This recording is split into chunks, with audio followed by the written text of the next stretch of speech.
మొదటి పూజలు అందుకునే విఘ్నేశ్వరుడు స్వయంభూగా వెలిసిన కాణిపాక వరసిద్ధి వినాయక స్వామి ఆలయంలో వినాయక చవితి వేడుకలు అంగరంగ వైభవంగా జరుగుతున్నాయి.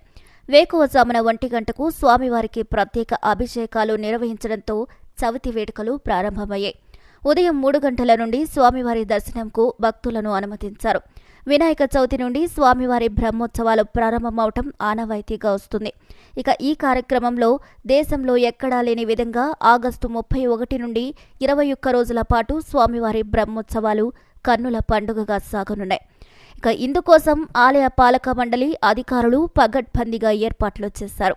సామాన్య భక్తులకు సౌకర్యార్థం ప్రత్యేక క్యూలైన్స్, వీఐపీల కోసం ప్రత్యేక క్యూలైన్స్ ఏర్పాటు చేసి త్రాగునీరు సౌకర్యం కల్పించారు అధికారులు.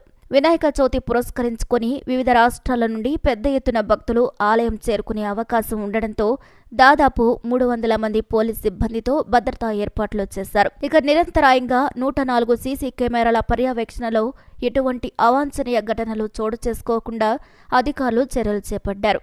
ఇక వినాయక చవితి సందర్భంగా ఆలయమును వివిధ రకాల పుష్పాలు, పండ్లతో సర్వాంగ సుందరంగా తీర్చిదిద్దారు ఆలయ అధికారులు. భక్తులను ఆకట్టుకునే విధంగా ఆలయంలో వివిధ రకాల వినాయకుడి ప్రతిమలను ఏర్పాటు చేశారు అధికారులు. సత్య ప్రమాణాలకు నిలవైన కాణిపాక వరసిద్ధి వినాయక స్వామివారు స్వయం వ్యక్తమై ఓ బావిలో వెలసిన దివ్య క్షేత్రం కాణిపాకం.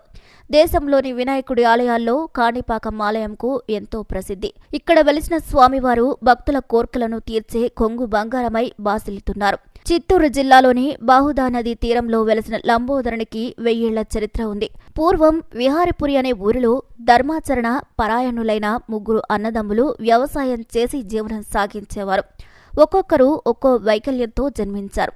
అందులో పెద్దవాడికి కళ్ళు కనబడవు, రెండవవాడికి మాటలు రావు, చివరివాడు చెవిటివాడుగా జన్మించారు. కొన్నాళ్లకు ఆ ఊరిలో తీవ్రమైన కరువు తాండవిస్తుంది. దీంతో అక్కడి ప్రజలు సంక్షోభంతో అల్లాడిపోయారు. ఆహార కొరత తీవ్ర స్థాయిలో ఏర్పడుతుంది. ఇక ఈ సోదరులు పంటలు పండించుకునేందుకు తమకున్న స్థలంలోనే ఒక బావిని త్రవ్వాలని భావించి 3 అన్నదమ్ములు బావిని తవ్వడం ప్రారంభించారు. కొంత లోతు తవ్విన తరువాత అక్కడ ఒక పెద్ద రాయి అడ్డు తగిలింది. అడ్డుగా ఉన్న బండరాయిని పెకలించడానికి 3 అన్నదమ్ములు అనేక ప్రయత్నాలు చేశారు. అదే సమయంలో రాయికి పార తగిలి వెంటనే రాయి నుంచి రక్తం చిమ్మి ఆ సోదరుల మీద పడింది. ఆ మరుక్షణమే వారి వైకల్యం పోయింది. ఇక ఈ విషయాన్ని వాళ్లు తమ ఊరి ప్రజలందరికీ కూడా చెప్పగా పరుగున గ్రామ ప్రజలు బావి దగ్గరకు వచ్చి చూడగా వినాయకుడి రూపం దర్శనమిచ్చిందట. వెంటనే ఆ స్వామివారికి ప్రజలంతా కొబ్బరికాయలు కొట్టి పూజలు చేశారు. ఆ కాయల నుంచి వచ్చిన నీరు ఎకరం దూరం పారిందట. అలా విహారపురికి కాణిపారకం అని పేరు వచ్చింది. క్రమేణా అదే పేరు కాణిపాకంగా మారింది. పురాణాల ద్వారా తెలుస్తుంది. ఇక కాణిపాకం వరసిద్ధి వినాయక స్వామివారు స్వయంగా వెలిసారని చెప్పడానికి సాక్ష్యంగా నిలుస్తుంది మూల విరాట్. ప్రపంచంలోనే అత్యంత మహిమ కలిగిన ఆలయంగా వరసిద్ధి వినాయకుడి ఆలయం పేరొందింది. బావిలో ఉద్భవించిన వినాయకుడు పెరుగుతూ వస్తున్నాడు. చోళరాజుల కాలంలో కాణిపాక ఆలయంతో పాటు అనుబంధ ఆలయాలు నిర్మించినట్లు చరిత్ర చెబుతోంది. అప్పట్లో ఈ ప్రాంతాన్ని పరిపాలిస్తున్న కుళుతుంగ చోళరాజు 11వ శతాబ్దంలో ఇక్కడ ఆలయాన్ని నిర్మించినట్లు ఆధారాలున్నాయి. 65 ఏళ్ల క్రితం బహుకరించిన వెండి కవచం 2000, 2002, 2006, 2007 సంవత్సరాల్లో భక్తులిచ్చిన తొడుగులు స్వామికి ఇప్పుడు సరిపోకపోవడం విగ్రహం వృద్ధికి నిదర్శనంగా చెప్తున్నారు.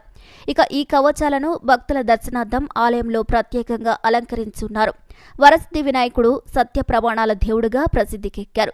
స్వామి ఎదుట తప్పుడు ప్రమాణాలు చేస్తే శిక్ష తప్పుతుందని భక్తుల విశ్వాసం. వ్యసనాలకు బానిసలైన వారు ఇక్కడ ప్రమాణం చేస్తే వాటికి దూరమవుతారని నమ్మకం. దీంతో పాటు రాజకీయ ప్రమాణాలు సైతం చేస్తుండడం విశేషం. మరి ఈ వీడియోపై మీ అభిప్రాయాలను కూడా ఖచ్చితంగా కామెంట్ ద్వారా తెలియజేయండి. మరిన్ని అప్డేట్స్ కోసం మా ఛానల్ని లైక్ చేయండి, షేర్ చేయండి, సబ్స్క్రైబ్ చేయండి, పక్కనే ఉన్న బెల్ కొట్టండి.